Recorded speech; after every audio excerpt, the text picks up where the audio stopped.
এনসিপির আহ্বায়ক নাহিদ ইসলামের উপস্থিতিতে মতবিনিময় সভায় দলটি দুই পক্ষের মধ্যে বাকবিতণ্ডা ও হাতাহাতি হয়েছে।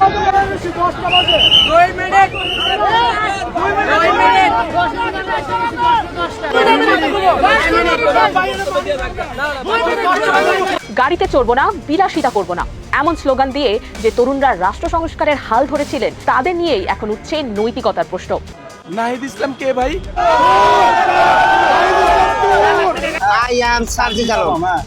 উনি একজন দালালের বংশধর, আমাদের বাড়ির কাছেই বাড়ি।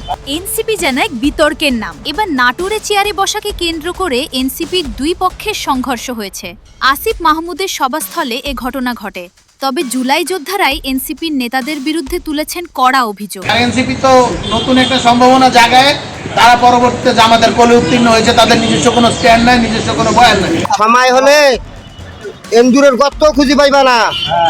শেখ হাসিনা এই দেশ থেকে পালাইছে, ঠিক আছে, তারা পালাইছে, বেশ ভালো কথা। তাকে সুন্দরভাবে নিয়ে গেছে হেলিকপ্টারে, তোরা ভ্যান খানো পায়া দেখাইস। এদিকে আসিফ মাহমুদ ও মাহফুজ আলমের বিরুদ্ধে উঠেছে আরেক অভিযোগ। তারা পদত্যাগের 3 মাস পরেও সরকারি বাসা ছাড়েননি। পদত্যাগের প্রায় 2 মাস অতিক্রম করলেও এখনো সরকারি বাসা ছাড়েননি অন্তর্বর্তী সরকারে থাকা 2 ছাত্র উপদেষ্টা।